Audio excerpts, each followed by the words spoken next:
नमस्कार मित्रों, देवदर्शन टीवी में आपका एक बार फिर से स्वागत है। आज की इस प्रस्तुति में हम आपके लिए लेकर आए हैं सोमवार व्रत कथा।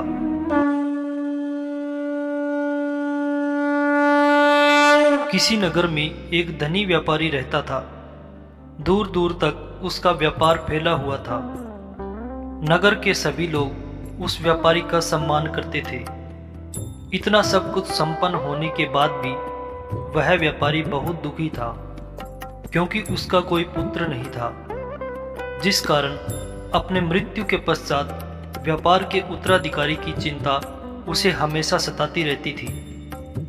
पुत्र प्राप्ति की इच्छा से व्यापारी प्रत्येक सोमवार भगवान शिव की व्रत पूजा किया करता था और शाम के समय शिव मंदिर में जाकर शिव जी के सामने घी का दीपक जलाया करता था। उसकी भक्ति देखकर मां पार्वती प्रसन्न हो गई और भगवान शिव से उस व्यापारी की मनोकामना पूर्ण करने का निवेदन किया। भगवान शिव बोले, इस संसार में सबको उसके कर्म के अनुसार फल की प्राप्ति होती है। जो प्राणी जैसा कर्म करते हैं उन्हें वैसा ही फल मिलता है। शिव जी द्वारा समझाने के बावजूद मां पार्वती नहीं मानी और उस व्यापारी की मनोकामना पूर्ति हेतु वे शिव जी से बार बार अनुरोध करती रही।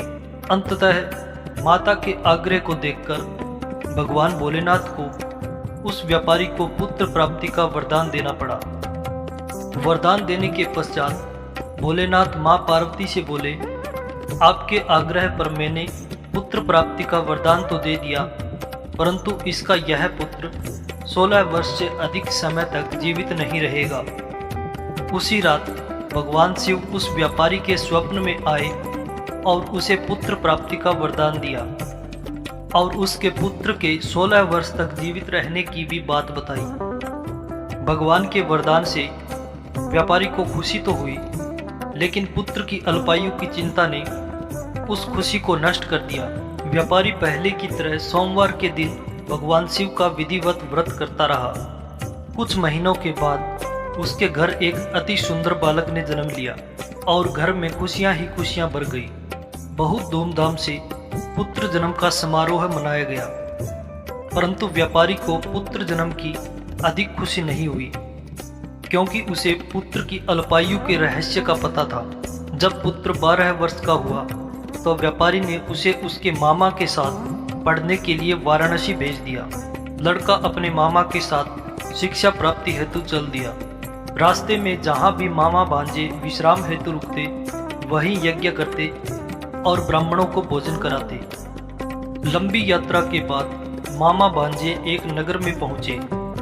उस दिन नगर के राजा की कन्या का विवाह था, जिस कारण पूरे नगर को सजाया गया था। निश्चित समय पर बारात आ गई, लेकिन वर का पिता अपने बेटे के एक आंख से काने होने के कारण बहुत चिंतित था। उसे भय था कि इस बात का पता चलने पर कहीं राजा विवाह से इनकार न कर दे, इससे उसकी बदनामी होगी। जब वर के पिता ने व्यापारी के पुत्र को देखा तो उसके मस्तिष्क में एक विचार आया।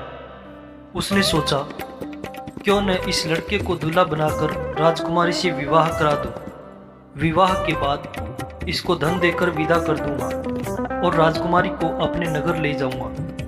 वर के पिता ने लड़के के मामा से इस संबंध में बात की। मामा ने धन मिलने के लालच में वर के पिता की बात स्वीकार ली। लड़के को दूल्हे का वस्त्र पहनाकर राजकुमारी से विवाह कर दिया गया। राजा ने बहुत सारा धन देकर राजकुमारी को विदा किया। शादी के बाद लड़का जब राजकुमारी के साथ लौट रहा था तो वह सच नहीं छिपा सका और उसने राजकुमारी के ओढ़नी पर लिख दिया, राजकुमारी, तुम्हारा विवाह मेरे साथ हुआ था। मैं तो वाराणसी पढ़ने के लिए जा रहा हूँ और अब तुम्हें जिस नवयुवक की पत्नी बनना पड़ेगा वह कान्हा है। जब राजकुमारी ने अपनी ओढ़नी पर लिखा हुआ पढ़ा तो उसने काने लड़के के साथ जाने से इनकार कर दिया। राजा को जब ये सब बातें पता लगी तो उसने राजकुमारी को महल में ही रख लिया। उधर लड़का अपने मामा के साथ वाराणसी पहुंच गया और गुरुकुल में पढ़ना शुरू कर दिया। जब उसकी आयु 16 वर्ष की हुई तो उसने यज्ञ किया। यज्ञ के समाप्ति पर ब्राह्मणों को भोजन कराया और खूब अन्न वस्त्र दान किए। रात को वह अपने शयन कक्ष में सो गया। शिव के वरदान के अनुसार शयन अवस्था में ही उसके प्राण पखेरु उड़ गए। सूर्योदय पर मामा मृत भांजे को देखकर रोने पीटने लगा। आसपास के लोग भी एकत्र होकर दुख प्रकट करने लगे। लड़के के मामा के रोने विलाप करने के स्वर समीप से गुजरते हुए भगवान शिव और माता पार्वती ने भी सुने।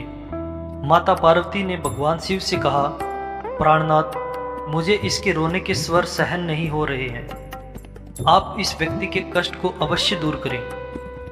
भगवान शिव ने माता पार्वती के साथ अदृश्य रूप में समीप जाकर देखा तो भोलेनाथ माता पार्वती से बोले, यह तो उसी व्यापारी का पुत्र है जिसे मैंने 16 वर्ष की आयु का वरदान दिया था। इसकी आयु पूरी हो गई है। माँ पार्वती ने फिर भगवान शिव से निवेदन कर उस बालक को जीवन देने का आग्रह किया। माता पार्वती के आग्रह पर भगवान शिव ने उस लड़के को जीवित होने का वरदान दिया और कुछ ही पल में वह जीवित होकर उठ गया। शिक्षा समाप्त करके लड़का मामा के साथ अपने नगर की ओर चल दिया। दोनों चलते हुए उसी नगर में पहुंचे जहां उसका विवाह हुआ था। उस नगर में भी यज्ञ का आयोजन किया। समीप से गुजरते हुए नगर के राजा ने यज्ञ का आयोजन देखा और उसने तुरंत ही लड़के और उसके मामा को पहचान लिया। यज्ञ के समाप्त होने पर राजा मामा और लड़के को महल में ले गया और कुछ दिन उन्हें महल में रखकर बहुत सा धन वस्त्र आदि देकर राजकुमारी के साथ विदा कर दिया। इधर भूखे प्यासे रहकर व्यापारी और उसकी पत्नी बेटे की प्रतीक्षा कर रहे थे। उन्होंने प्रतिज्ञा कर रखी थी कि यदि उन्हें अपने बेटे की मृत्यु का समाचार मिला तो दोनों अपने प्राण त्याग देंगे। परंतु जैसे ही उसने बेटे के जीवित वापस लौटने का समाचार सुना तो वह बहुत प्रसन्न हुआ। वह अपनी पत्नी और मित्र के साथ नगर के द्वार पर पहुंचा। अपने बेटे की विवाह का समाचार सुनकर पुत्र वधू राजकुमारी को देखकर उसकी खुशी का ठिकाना न रहा। उसी रात भगवान शिव ने व्यापारी के स्वप्न में आकर कहा, हे श्रेष्ठी, मैंने तेरे सोमवार के व्रत और व्रत कथा सुनने से प्रसन्न होकर तेरे पुत्र को लंबी आयु प्रदान की है। पुत्र की लंबी आयु जानकर व्यापारी बहुत प्रसन्न हुआ। शिव भक्त होने तथा सोमवार का व्रत करने से व्यापारी की सभी मनोकामनाएं पूर्ण हुई। इसी प्रकार जो भक्त सोमवार का विधिवत व्रत करते हैं और व्रत कथा सुनते हैं उनकी सभी इच्छाएं पूरी होती है। दोस्तों, कहानी को पूरा सुनने के लिए आपका बहुत बहुत धन्यवाद। ऐसे ही धार्मिक कथा और कहानियां सुनने के लिए हमारे चैनल देवदर्शन टीवी को अवश्य सब्सक्राइब करें। जय श्री कृष्ण मित्रों।